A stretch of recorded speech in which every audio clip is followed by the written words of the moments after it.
안녕하십니까. 조선일보 경제부의 박사이자 방현철입니다. 지금은 생방송으로 보내드리는 방현철 박사의 월스트리트 시간입니다. 매일 아침 8시 글로벌 경제의 신호등이자 알람 시계인 월스트리트의 주요 이슈를 3가지 포인트로 정리합니다. 그리고 차례차례 이슈를 격파해볼 텐데요. 그럼 7월 28일 수요일 생방송 방현철 박사의 월스트리트를 함께할 분을 소개해드리겠습니다. 한국투자증권 리서치센터에서 일하고 계시는 김성근 수석연구원이십니다.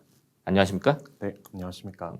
요새 우리 증시의 가장 큰 이슈가 카카오뱅크 청약인데 네, 뭐 어제 자금이 한 58조 원이나 몰렸다고 그래요.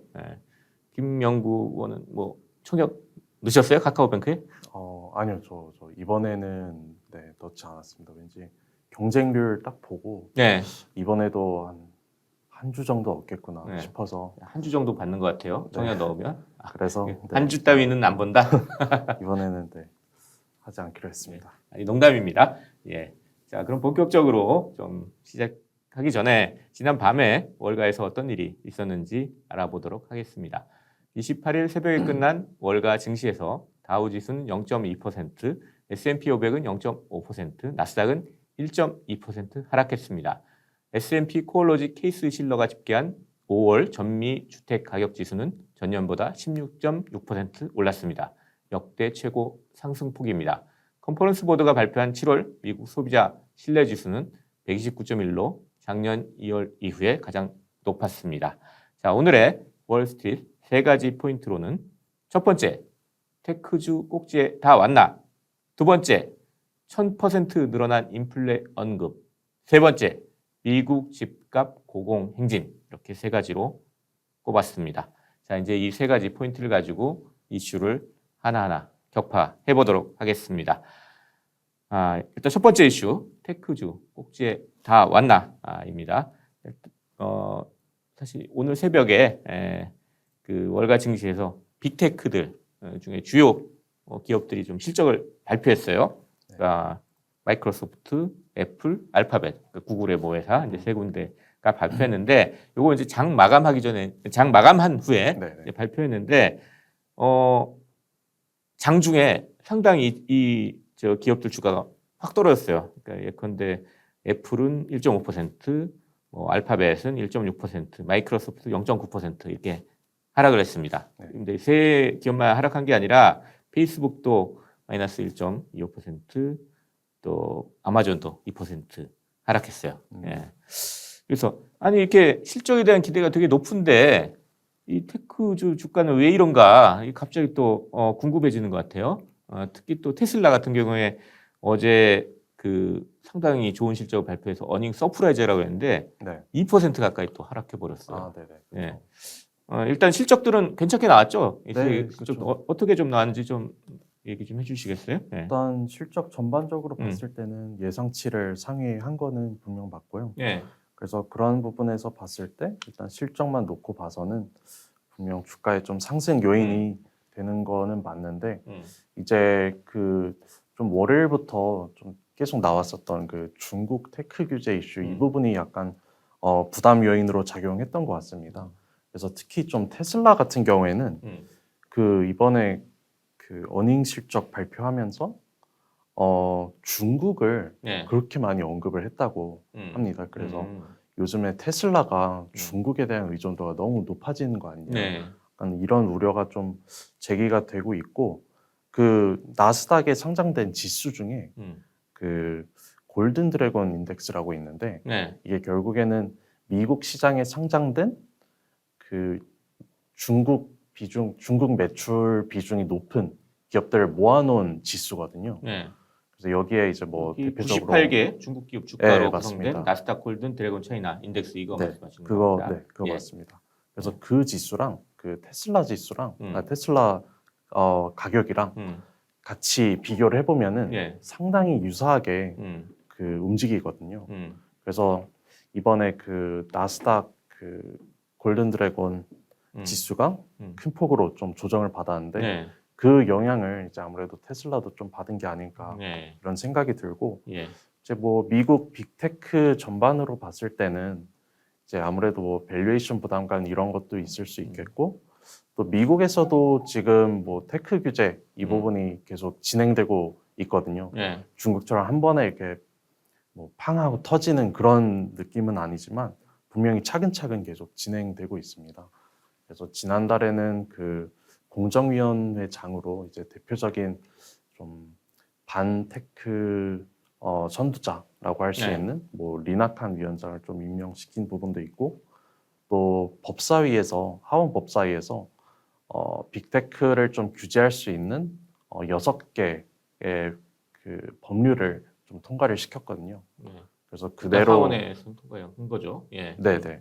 그래서 그 내용만 봤을 때는 이제 한 시총 6천억 달러 이상의 기업들은 뭐 추가 인수라든지 음. 아니면 이제 뭐 플랫폼에서 자사 서비스나 뭐 제품 이런 거를 좀 돋보이게 하는 음. 그런 움직임들을 좀 하는데 상당히 좀 제한을 받을 것 같습니다. 아, 그쵸. 그 법안이 하원 상임위를 통과했지 하원 자체는 통과하지 그러니까 않죠? 하원 법사위를 통과한 거고 예, 예, 예, 이제 예, 앞으로는 예. 이제 하원 전체를 네. 통과를 해야 되고 예. 상원을 통과해야 예, 되고 아직 좀 남아있지만 하여튼 아직은 그런 네. 법안들이 지금 마련돼 있다. 네, 이런 맞습니다. 말씀이죠. 예. 그래가지고 미국에서 이제 점점 빅테크 규제가 좀 서서히 진행되니까 뭐 그런 것도 좀 반영이 된 게 아니냐. 뭐 그런 말씀입니다. 예. 일단 제가 시작하기 전에 그 알파벳, 마이크로소프트, 애플 이 장마감 후에 이제 실적을 발표했다고 했는데 그거를 조금 소개를 해드리고 좀 갈게요. 애플은 이제 2분기 매출이 814억 달러 해서 작년보다 36% 급증했고 특히 아이폰 매출이 50% 이상 급증해가지고 396억 달러. 또 주당 순이익도 이런 월가 전망을 넘어섰습니다. 근데 이 시간의 거래에서는 또 1% 가까이 좀 하락하는 그런 모습 보였고요. 마이크로소프트도 당연히 이제 뭐 매출 어닝 서프라이즈인데 462억 달러로 이 전망치 이것보다 상당히 높게 이제 나온 거죠. 주당 순이익도 당연히 그렇게 나왔는데 이 마이크로소프트 주가는 시간의 거래에서 또 추가로 한 3%좀 또 하락했어요. 그러니까 제가 블룸버그 통신 보니까 마이크로소프트의 클라우드 서비스인 애저의 성장성에 대한 좀 의문이 좀 나왔다. 뭐 이런 얘기들이 보도가 됐어요. 그리고 알파벳 이제 구글 모회사는 매출 619억 달러 이렇게 나왔는데 역시 전망보다 높은 어닝 서프라이즈고 특히 구글의 광고 매출이 작년보다 69%나 폭증했다고 이렇게 발표를 했습니다. 그래서 이 구글은 좀 시간의 거래에서 조금 오르는 한 1%쯤 상승하는 이런 모습들을 보였습니다. 하지만 이제 이 실적 발표 전에 있었던 장 중에 이미 1%다 넘게 하락을 했기 때문에 네. 거기에 또 추가적으로 애플, 마이크로소프트는 또 시간의 거래에서 또 떨어지고 알파벳, 구글은 조금 올랐지만 그 떨어진 거는 아직 만회하지 못하고 뭐 이런 정도 지금 상황인 것 같습니다. 그래서 이제 이런 그 현상이 나타나는 이제 두 가지 큰 이유로 이제 김 연구위원은 첫 번째 이제 중국의 규제 때문에 이제 좀 영향을 받는 거. 두 번째는 이제 중국뿐 아니라 미국도 빅테크에 대한 규제를 서서히 좀 진행하고 있기 때문에 그런 것들이 지금 주가에 반영되고 있다. 지금 이게 그러다 보니까 제 의문은 이게 이런 빅테크주 주가들이 지금 꼭지에 온 거 아니냐. 뭐 이런 얘기들이 나올 수가 있는 것 같은데 그건 어떻게 좀 보세요? 뭐 사실 아직까지는 꼭지까지는 보지 않는 게 우선 앞서 말씀드렸던 그런 빅테크 이제 규제들 분명 진행되고는 있는데 그 아직 단계가 좀 많이 남아 있는 상태고 그리고 어쨌거나 지금은 어닝이 기본적으로 늘고 있는 그런 국면이기 때문에 이제 이 부분이 좀 계속 늘고 있는 이상은 이제 상승세 자체는 계속 이어질 것 같습니다. 다만 이제 좀 앞으로 향후 좀 더 장기적인 측면에서 봤을 때 약간 뭐 그로스 팩터나 그냥 테크 섹터 자체가 올라가더라도 조금은 그 빅테크보다는 좀 소기업 중심으로 올라가지 않을까 이렇게 생각을 하고 있습니다. 그런 쪽으로 좀 눈을 좀 돌려볼 필요가 있다. 빅테크만 보지 말고 좀 작은 테크 기업들도 좀 한번 눈을 돌려볼 필요가 있다. 네. 이런 말씀입니다.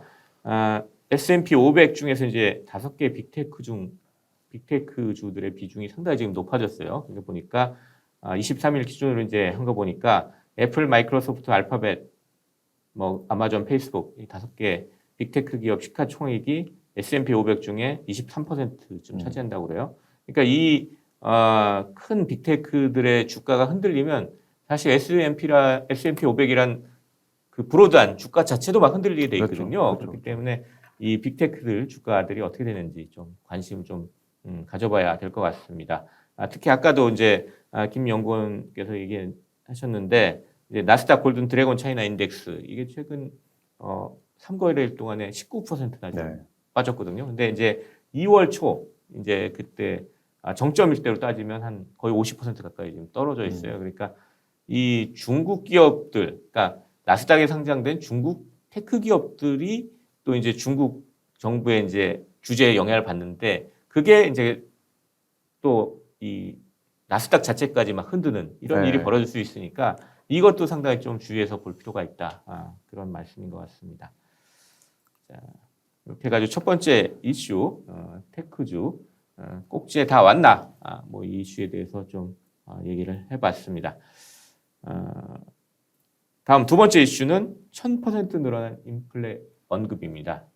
이 어떤 내용이냐면 지금 실적 시즌이잖아요. 네. 그 기업들이 실적을 발표하고 있는데 2분기 실적을 발표하고 있는데 2분기 실적을 발표하면서 기업들이 인플레를 언급하는 횟수가 확 늘었다는 겁니다. 그러니까 작년하고 비교해 가지고 1000% 넘게 이제 늘었다는 건데 이 얘기를 한 사람이 누구냐면 이제 뱅크 오브 아메리카의 사비타 서브라마니언 전략가가 이제 이끄는 주식 퀀트 팀이 이제 이걸 분석해 봤더니 이런 결과가 나왔다는 거예요. 그러니까 이분 얘기는 이제 인플레이션 언급이 전년보다 이제 1000% 넘게 이제 늘었는데 네. 1분기는 900% 늘었대요. 그러니까 1분기에도 인플레 언급이 많이 늘었다 그랬는데 그거보다 더 많이 늘었다. 근데 더 문제는 무엇이냐? 근데 인플레이션 영향 중에 고용에 대한 언급, 즉 그 임금에 대한 언급이 작년보다 107% 늘었다는 거예요. 근데 1분기 때는 12%밖에 안 늘었는데 이게 107% 늘었다. 그러니까 점점 임금 압력이 기업들한테 지금 증가하고 있다. 이 얘기를 하고 있는 겁니다. 이렇게 임금 압력이 좀 증가하면 이게 기업 실적에도 상당히 영향이 있잖아요. 어떤 영향이 좀 있을 수 있는 거죠? 그러니까? 그 임금 상승으로 인해서 기업 실적이 좀 타격을 받으려면 네. 이제 어쨌거나 비용은 올라오는데 이 비용을 이제 소비자들한테 전가를 하지 못하면은 네. 그게 그대로 이제 추가 그러니까 이익분을 좀 까먹는 요인이 네. 되는 거죠. 음. 그래서 이제 기업들 중에서도 이제 이 그 프라이싱 파워를 좀 어느 정도 가진 그러니까 가격을 기업들과, 정할 수 있는 네. 힘, 프라이싱 파워. 네, 예, 예. 그런 기업들과 이제 그렇지 않은 기업들 그렇지 않은 기업들 간의 그 퍼포먼스 차이가 좀 분명 네. 앞으로 나올 수 있을 것 같고 이제 뭐 임금 관련해서는 이제 아무래도 좀 뭐 뉴스에서도 좀 많이 나오는데 이제 뭐 레스토랑이나 이런 특히 이제 막 개방하기 시작한 그런 네. 서비스 섹터 쪽에 네. 그 노동 부족이 좀 많이 네. 부각이 되고 있는 것 같아요. 그래서 이제 그런 쪽의 이제 업종들이 조금 더 이런 비용 압력을 좀 많이 받을 수 있을 것 같고 부인은 넘치는데 일할 사람은 적은 뭐 이런 네, 일들이 지금 네. 미국의 뭐 레스토랑 쪽 외식업계 쪽에서 많이 지금 일어난다는 거죠. 예. 그래서 어디서는 이제 한 시간에 뭐 36달러까지 받는 그런 케이스도 있다고. 예. 네. 그래서 그런 정도로 좀 네. 이런 서비스 업종들은 분명 이런 노동 관련한 비용 압력을 좀 많이 받고 있는 것 같습니다. 그래서 그 임금 상승 압력이 상당히 지금 막 세지고 있는 것 같은데 미국에서 그러면 이제 뭐 저기 마진이 줄어들 수 있지만 이 어떤 기업이 이제 가격을 자기가 높게 또 올릴 수 있는 프라이싱 파워가 있으면 그거를 이제 만회할 수 있다는 뭐 그런 말씀인데 어떤 기업들이 그러면 프라이싱 파워가 있다고 볼 수 있습니까? 최근에 그 이익 상승을 네. 그러니까 그러니까 제품 가격을 올릴 수 있었던 좀 섹터들을 보게 되면 네. 사실 가장 대표적인 게 그 소매 업종입니다. 그 리테일. 그러니까 뭐 미국 쪽으로 하면 뭐 월마트나 뭐 타겟이나 약간 이런 쪽이 되겠죠. 그래서 이제 아무래도 좀 소비자들이 이제 작년부터 해가지고 뭐 그 팬데믹 지원한다고 해서 뭐 수표도 몇 장 받고 네. 이제 재난 이런 지원금 같은 부분들이 걸 받았죠. 예. 이런 부분들이 그대로 이제 그 세이빙스로 이어졌는데 이런 올라온 이런 저축률이 그대로 이제 좀 소비로 이어지면서 이 리테일러들도 가격을 올리는데 크게 부담을 느끼지 않는 환경이 좀 조성이 되면서 이렇게 좀 편하게 가격 인상이 좀 진행되지 않았나 생각되고 있습니다. 근데 여기 좀 다른 얘기지만 사실 미국에서 델타 변이 코로나, 우리나라도 그렇지만 델타 변이 코로나가 확산되면서 거꾸로 이게 경기가 둔화되는 거 아니냐. 경기가 둔화되면은 이런 뭐죠 인플레 압력은 좀 덜해질 거 아니냐. 뭐 이런 네. 얘기들도 나오는데 지금 뭐 미국 연준 지금 FOMC 연방공개시장위원회 열고 있잖아요. 뭐 내일 새벽에 이제 결과를 이제 발표할 것 같은데 어떤 식으로 좀 얘기가 될 것 같아요? 이제 일단 관건은 내일 뭐 FOMC에서 이제 이 델타 변이를 언급하느냐 이게 첫 번째 관건이 될 것 같고 네. 이제 그 다음에는 이 델타 변이 확산에 대해서 이거를 좀 다운사이드 리스크로 분명히 보고 있는지 아니면 이게 미국 경제에 큰 영향을 주지 않는 거로 판단을 하고 있는지 그러니까 이 부분 그 워딩이 굉장히 좀 중요해질 것 같거든요. 네. 그래서 만약에 좀 굉장히 경제에 대해서 뭐 잠재적인 다운사이드 리스크가 있다. 약간 이런 식의 워딩을 쓰게 되면은 이제 분명히 좀 비둘기적으로 시장은 해석을 할 수 있고 그럼 뭐 금리 인하 그러니까 금리 인상? 아니요 그러니까 그 테이퍼링? 네, 예. 테이퍼링 시점이 좀 예. 뒤로 밀린다든지 뭐 미국 국채 금리가 좀 하락한다든지 네. 약간 이런 움직임이 좀 나올 수 있을 것 같습니다. 네. 그런 그 델타 변이 관련한 언급이 나올지 이것도 한번 좀 지켜봐야 할 것 같습니다. 일단 IMF는 일단 인플레이션 리스크가 상당히 좀 강하다라고 해서 오늘 좀 그 중앙은행이 행동에 나설 것을 좀 촉구했는데 또 델타 변이 때문에 이게 사실 어떻게 될지 약간 그 안개 속에 다시 들어간 것 같아요. 그러니까 좀 더 지켜봐야 할 것 같은 생각입니다. 자, 이렇게 해서 두 번째 1000% 늘어난 인플레 언급 두 번째 포인트까지 한번 알아봤습니다. 세 번째는 미국 집값 고공 행진입니다. 아까 이제 좀 처음에 모두에 말씀드렸지만 이 5월 달 미국 주택 가격 지수가 16.6% 올랐어요. 이게 뭐 역대 최고인데 계속 역대 최고로 오르는 걸 지금 경신하고 있는데 전달에도 14.8% 올랐거든요. 이제 그래가지고 이 미국 집값이 계속 고공 행진을 하는데 이렇게 상승폭이 높고 역대 최고로 이제 상승폭 보이고 이러는데 이게 무슨 좀 걱정이 된다. 뭐 이런 얘기들이 많이 나와요. 근데 이제 우리가 왜 미국 집값까지 걱정이 되느냐 뭐 이렇게 생각하시는 분들이 있는데 이 미국 집값이 사실 연준의 정책에 좀 영향을 미칠 수 있잖아요. 그 부분은 좀 어떻게 되는지 좀 말씀 좀 해주시죠. 네. 그러니까 집값이 뭐 연준 정책으로 연결되는 경로를 보게 되면은 아무래도 이제 집값 상승이 뭐 대대적인 인플레이션 쪽에 이제 인플레이션 상승 압력을 좀 대대적으로 준다든지 이런 쪽으로 이런 식의 경로를 좀 생각해 볼 수 있을 것 같거든요. 근데 이제 아무래도 이렇게 빠른 속도로 집값이 올라오게 되면은 당연히 인플레이션 찍히는 것도 올라올 수 있고 그래서 요즘에 한 5월 CPI나 뭐 6월 CPI나 5% 넘게 지금 5% 넘게 나오는 게 이제 집값도 분명히 여기에 좀 상당 부분 기여를 했을 거라고 보고 있고 직접적으로 소비자 물가에는 반영이 되지 않지만 렌트비를 통해 가지고 지금 반영이 되고 있는 거잖아요. 소비자 물가에는. 네네네 맞습니다. 네. 그래서 이 뭐 집값 그 가격 상승이 만약에 이제 계속 이어진다고 하면은 뭐 연준이 계속 이 인플레이션이 좀 일시적이다 이 멘트를 계속 이어가고 있는데 그러니까 이런 스탠스에도 좀 변화를 줄 수 있겠죠. 그러면 이제 조금 더 뭐 테이퍼링 시점 이런 부분들이 좀 오히려 또 앞당겨지는 요인으로 작용을 할 수 있을 것 같습니다. 집값 같은 경우에는 또 일부 이제 연방준비은행 총재들, 지역 연방준비은행 총재들이 부동산 시장 과열 막기 위해서 좀 연준이 좀 먼저 행동에 나서야 된다. 뭐 주택 관련 그 채권들 매입하는 걸 좀 줄여야 된다. 뭐 이런 얘기들 공개적으로 지금 하고 있거든요. 그러니까 이런 식으로 이제 연준 정책에 좀 영향을 미칠 수 있기 때문에 좀 집값을 좀 눈여겨서 봐야 될 것 같습니다.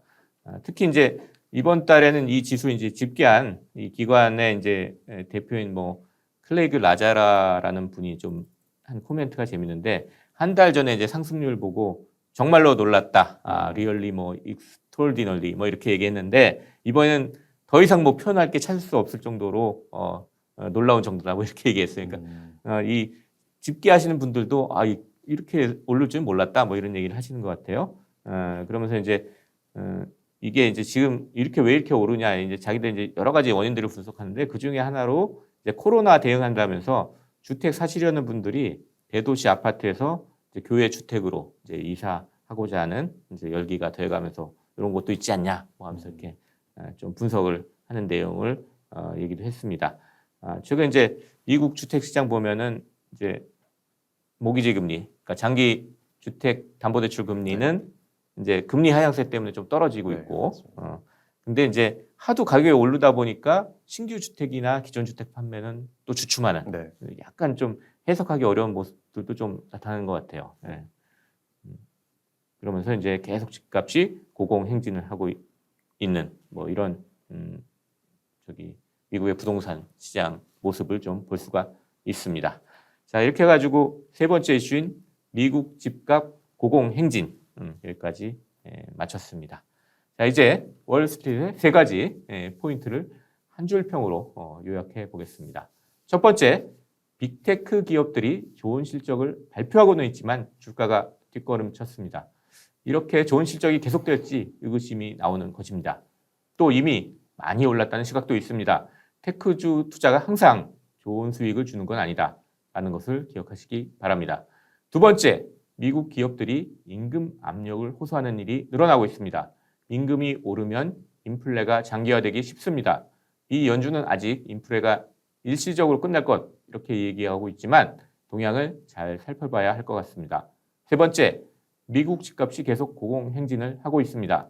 자산 매입 축소, 즉 테이퍼링 시점하고 규모를 두고 미 연준이 논의 중입니다. 미 연준은 시장을 제대로 미세 조정할 수 있는 결과를 합의하길 바랍니다.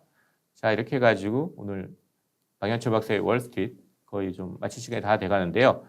오늘 이 시간 방송 어떠셨습니까? 우리 독자 여러분께 좀 한 마지막 마무리 인사 좀 부탁드리겠습니다. 네. 요즘 뭐 시장 스타일도 계속 가치로 갔다가 성장으로 갔다가 계속 변해서 저도 굉장히 고민이 많이 되고 있는데요. 이제 이럴 때일수록 좀 예전보다도 더 좀 다양한 이슈를 보고 그 중에서 그런 이슈들이 이제 주는 시사점 이런 부분들을 굉장히 좀 면밀하게 좀 지켜볼 필요가 있을 것 같습니다. 네. 좀 시장을 좀 자세히 좀 지켜볼 그럴 시점이다라는 말씀을 해주셨습니다. 자, 7월 28일 수요일 생방송 방현철 박사의 월스트리트 벌써 라이브를 마칠 시간입니다. 그 전에 방현철 박사의 월스트리트에서 구독자분들을 위한 이벤트를 준비했습니다. 선물은 조선일보에서 출간한 주식 투자 교과서 따라하면 돈 버는 주식 노트입니다. 이벤트에 응모하시는 방법은 첫 번째, 업로드되어 있는 월스트리트 영상에 응원 댓글 남기기. 두 번째, 유튜브 채널 조선일보 머니 구독 인증샷 남기기입니다. 이 두 가지 미션을 마치신 뒤에 지금 라이브 영상 하단에 더보기 혹은 커뮤니티에 공지된 링크에 이벤트 응모 양식을 작성해 주시면 되겠습니다. 그럼 내일도 저는 아침 8시 월스트리트를 세 가지 포인트로 진단하고 이슈를 격파하는 방현철 박사의 월스트리트로 돌아오겠습니다. 지금까지 함께해 주신 한국투자증권 리서치센터의 김성근 수석연구원 그리고 저는 조선일보 경제부의 박사기자 방현철이었습니다. 감사합니다.